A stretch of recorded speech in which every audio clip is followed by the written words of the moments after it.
Hello, Tito Jeff here. We're in Mac City, Leyte, the Philippines. I don't know if you can hear it, but it's raining. I've got a tin roof here over my office. So it might be a little loud, I don't know. So I want to talk today about what is it like to be married to a Filipina. I've never been married to an American woman, so I can't tell you the difference.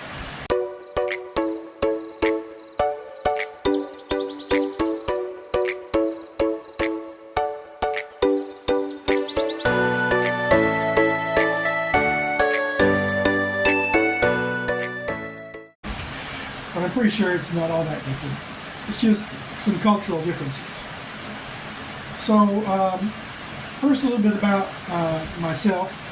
I was 59 years old when I met Maricel. I'd never been married, didn't have a girlfriend, I didn't date a lot throughout my life. Not very good at that kind of thing. People ask me, why aren't you married? Why did you wait so long to get married? Well, I don't know. It just worked out that way. I was not good at flirting and dating and all that good stuff. So I finally just got serious one day and I prayed about it. I said, Lord, I need a woman to love. I need someone to love me, and I need someone who needs to be loved and has a lot of love to give.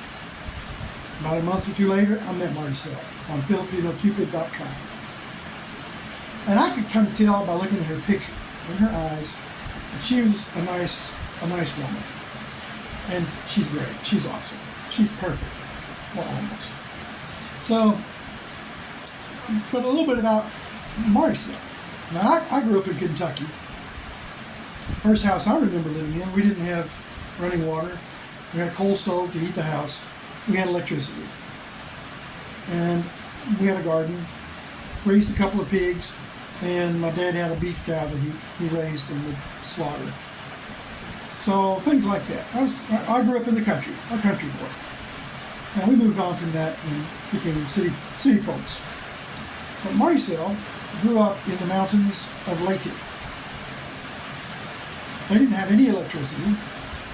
They didn't have any running water. They carried water from the stream. They collected firewood from fallen tree limbs in the mountains. She carried firewood. She worked in the garden. She did go to school, but she didn't have anything. She had no toys. She would make toys, make dolls out of paper, make dolls out of palm leaves, things like that. Not much fun living in the mountains at that time. This was in the 80s. No good roads in the mountains. Right now they have a concrete highway all the way up the mountain. But when she lived there, no. So it was difficult to get in and out of the mountains. So eventually they moved into Macabug, Barangay Macabug, in Ormac City. And she went to some better schools. She was behind in school. And she left school after a while, at age 16, and went to Manila and worked as a housemaid or a cleaning lady in an office building or something. I can't remember exactly what the job was, but it was cleaning. And that's all she's ever done all her life is clean. Cleaned at home, she cleaned for a job. When I met her, she was living in Cebu as a live-in housemaid, cleaning house for some folks. And they also had a yaya, what they call yaya, or a nanny for their grandchildren. Their daughter lived with them.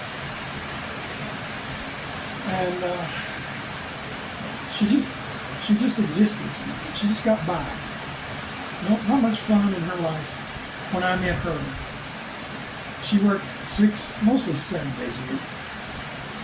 When you have a maid in the Philippines, you're required to give them 1 day off per month, per week, 1 day a week off.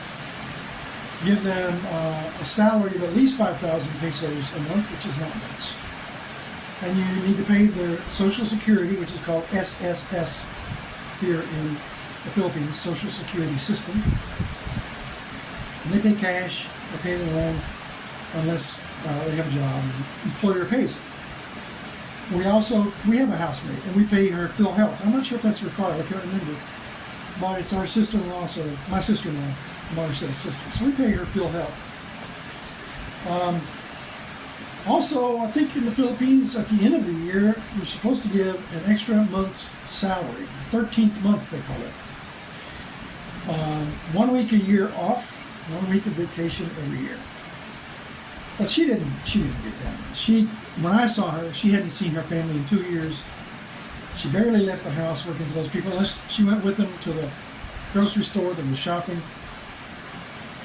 And she lived in a room in the house, no air conditioning in her room, not even an electric fan. She was not allowed to have a fan in her room. It would cost too much for the corriente. So when I met Maricel, that was her situation.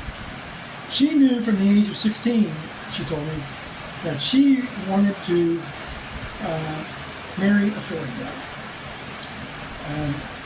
I'll go into another video about why Filipinos want to marry foreign guys. It's not the obvious reason. So there's lots of reasons. She had a friend who had a foreign boyfriend, and she liked that, and she was excited about it, so she waited. She told me that if she had not married by the time she was 40, she had planned to go into a convent. I met her when she was 35. So what is it like being married to Maricel? Maricel is a beautiful, sweet little woman. But we have some problems sometimes with communication. That's probably the biggest problem being married to Maricel. Her English is not great. And my Messiah is not great. So we have trouble with communication sometimes, and it leads to problems. When I first came to the Philippines, I came in 2020 to visit Maricel, not long after I met her. I brought a ring with me, and we got engaged. And she showed me a picture of the ring that she would like to have. And it was a 3-part ring. I don't know much about jewelry, but it had an engagement ring with a diamond on it. And then it had 2 other rings that go with it that fit on each side of the engagement ring, and that's what your marriage, your wedding band. So that's what I bought. Well, to her, that was not the way it was supposed to work. I bought the ring, and we were supposed to share the rings. So we were going to have like what's called a couple's ring. She thought that's what that was. That's not what it was. That's why she sent me the picture. So I came to the Philippines, and she loved the ring. She loved it, and she knew that it was a little expensive. Well, I didn't spend a lot of money. I'm not filthy stinking rich. I think I spent a couple $1,000 on a ring. And but she didn't want to use that ring for the wedding. And I was like, whoa, wait a minute, I spent a lot of money on this ring. No, we need a couple ring. And I said, you sent me that picture. That's what I bought you. And then suddenly we figured out that she thought that part of the ring was supposed to be for me, and part of the ring was supposed to be for her, and we would match, and it would be a couple. That's why they had 3 parts. 1 for me, 2 for her. I said, now I understand. So I said, well, what about, and this is what I have, I'll take it off here and show you. If I buy just a silver ring, this is white gold, it was handmade for me. I think it cost about $800. So I said, what if we just get a silver band for me made out of white gold? She said, okay. And the problem was solved. So we did that. And we had some work done on her ring so that it was joined together and resized to fit her. It was a little bit big for her when I bought it. I got pretty close. So it can lead to disagreements. Now sometimes we have fusses like that, and she won't talk to me. And it's called tampo. And it happens here in the Philippines to everybody, not just foreign guys. And from what I understand, the reason that they do this is they would rather be quiet and pout and give you the silent treatment than to really say something bad to you, which is not a bad idea. So I've learned to deal with that by immediately, I'm sorry, I love you. And the first time we had Tampo, it took about a day before she would talk to me. Now it goes away quicker because she understands I don't like that, but also I've learned to apologize and ask for forgiveness and give her a hug and try to, sometimes she won't let me, but apologize. Tell her you love her and be patient and wait for her. And she'll come to me sometimes and say, I'm sorry. And we hug and kiss and hug and make up. All right. Now, these are not in any kind of order here, I think. She has to eat rice 3 meals a day. My wife has breakfast, rice for breakfast, rice for lunch, rice for dinner, and sometimes in between. Rice, rice, rice. You got rice snacks, you got all kinds of rice dishes.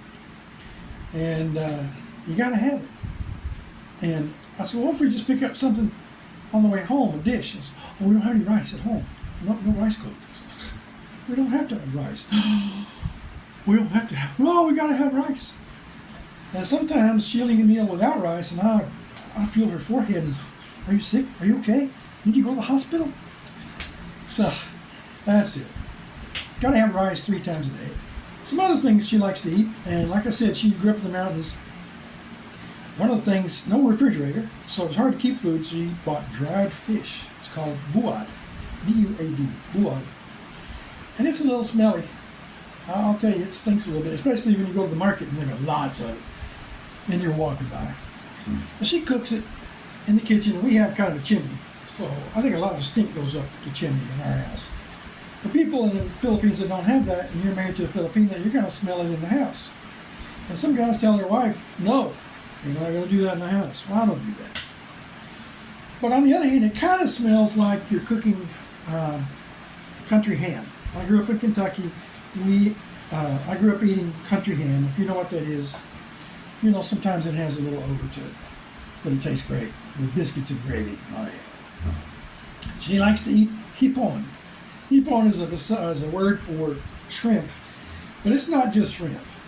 It's fermented shrimp, and she eats it with a fruit called Indian manga. It's a green mango. Boiled saging. This is okay. I mostly like boiled saging, but depends on the saging. Saging is a banana.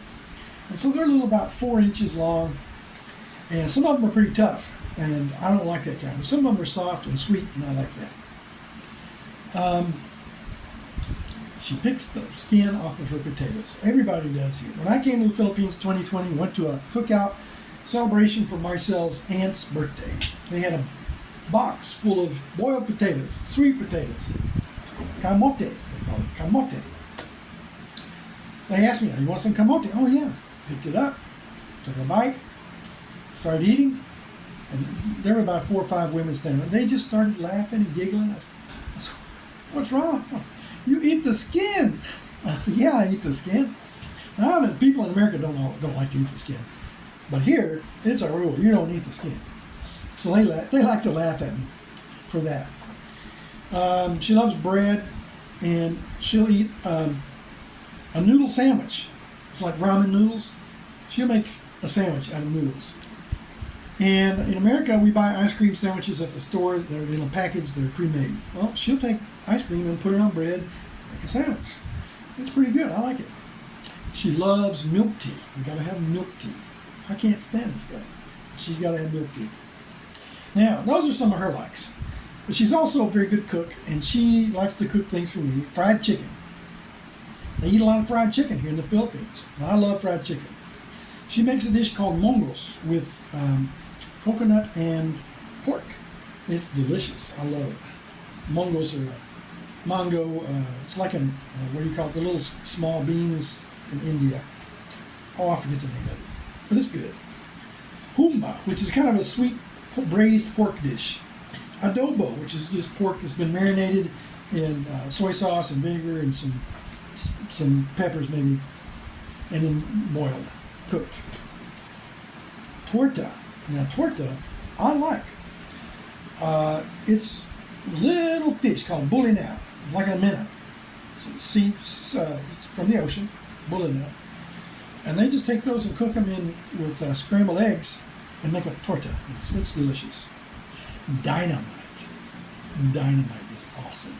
You take a pepper, about 6 inches long. It needs to be a big pepper. Slit it. They clean out the seeds. They take some cooked pork, ground pork, put in that gap with a little cheese, and then they wrap that up in an egg roll, spring roll wrapper, what they call it lumpia wrapper, and they deep fry it. It is awesome. Turon, which is kind of the same thing, but with a banana. Take a banana, roll it up in a spring roll, deep fry it, roll it in some brown sugar. Banana Q, which is a fried banana, and they coat it with sugar. Arroz caldo is another thing that she makes is really good. Arroz caldo is like a chicken soup, but without noodles. They use rice instead. And it's really good, and I've been sick, and I eat that. It's really good for you too. Just like chicken soup back home, except with rice. Marcel is an excellent mother. We have a child, but she's got some peculiarities about that. You can't take the baby out, even if it's just a little bit of a sprinkle, and the baby can't get wet. You gotta have an umbrella. She'll get mad at me. The baby can't drink cold water. Nope, not allowed. Baby was not allowed to have an haircut before 1 year. 1 year. This is a superstition. I don't know where it comes from. I've got a video that I made of me washing the baby's clothes by hand. For about 3 months, we weren't allowed to wash the baby's clothes in the washing machine because it goes around and around, and it would make the baby go like that. Yeah. If you put those clothes on the baby's going to go like that. I don't understand. So, but that's not just for the baby. Sometimes she hand washes my clothes. If I've got a shirt with a stain on it, she'll wash it by hand, get it out. I have mechanic clothes that I don't want to put in the washing machine because they got oil and grease on them. She'll wash those by hand. She loves my family, who she has only met on Messenger, Facebook Messenger. She just loves my aunts and uncles and my brother, and she'll say, "Hey, why haven't you called Tita Annette? Why haven't you called your Aunt Annette? It's been 2 weeks." I said, "Well, I don't know, so I have to call her." And they like meeting her too, and everything. So she looks forward to going to America and meeting my family. I think it'll be great. She cleans house all the time. We have a nice clean house. My aunt in America saw a video of our house. We have a white tile floor. She said, "You could eat off of that floor." I said, "Yeah, you could." And that's all she's ever done all her life, so she knows how to clean the house. She looks out for me physically and financially. Now, it's time to I take a lot of blood pressure medicine 2 times a day. She'll remind me, "Dave, take your medicine?" "Oh, yeah, thank you, man. Thank you, babe. Thank you." She looks out for me financially. Something costs too much, she says, "Oh, no, don't do it. Too much. Sometimes family wants to come and borrow money, and she says, no, I'm not going to do that. But we do help our family. Just not every time they want us to. She does. Now, the next thing, she wants to help her family, and I'm okay with that. That was part of my upbringing. My aunts and uncles helped. Sometimes my parents needed a little help from my mom's brothers and sisters or whoever. And they took care of their parents and their aunts and uncles, and that's part of my culture. She likes to use a short-handled broom. You won't find a long-handled broom here. I don't know if you could buy one at the store. Well, maybe. But I like them too. They're really kind of, especially for a short little Filipina, they're just ergonomically perfect, I think. She likes to cook for me. She likes to eat pizza. So sometimes we have it in our budget. About 3 times a week we eat out. Maybe sometimes more. But she liked Pizza Hut. Now going back to the language.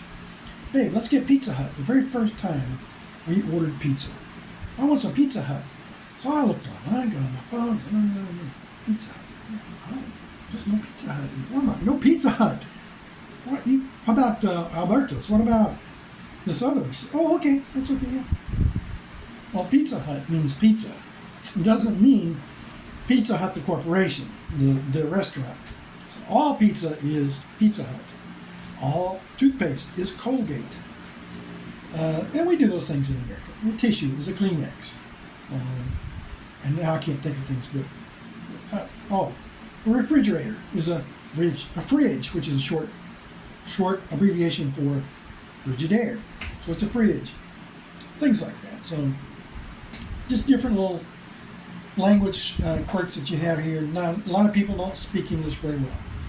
I hear people talk about it all the time on YouTube. Oh, everybody speaks English here. No, no, not that doesn't happen here. They may speak English, but it's not very good. Even if they speak well, sometimes the accent will throw you, or the way they use words. So if I go to the bank and I take my passbook and hand it to the lady and I see if my check is in the bank from Social Security, she'll look on her phone, on her computer, I'm sorry, and if it's nothing there, the first time it threw me for a loop. She handed it back to me and she says, updated. And I said, look, I said, you didn't update, you didn't print anything. Oh, it's updated. Well, it means it's up to date. Up to date. That's the balance. So that kind of confused me. So it's great being married to a Filipino. They're very patient and kind, I think. They have a loving family that loves me, and they take care of me. My mother-in-law watches out for me. With little cultural things. I can't go into that. I know it happens, but I don't have it all memorized or written down. I could probably sit down and think about that sometime and make a video about how my family looks out for me here in the Philippines. So if you're looking to marry a Filipina, I wish you luck. You can look on FilipinaCupid.com. Look out for little 20-year-old girls that just want to get your money. They're wearing push-up bras and lots of makeup and short skirts and being all sexy.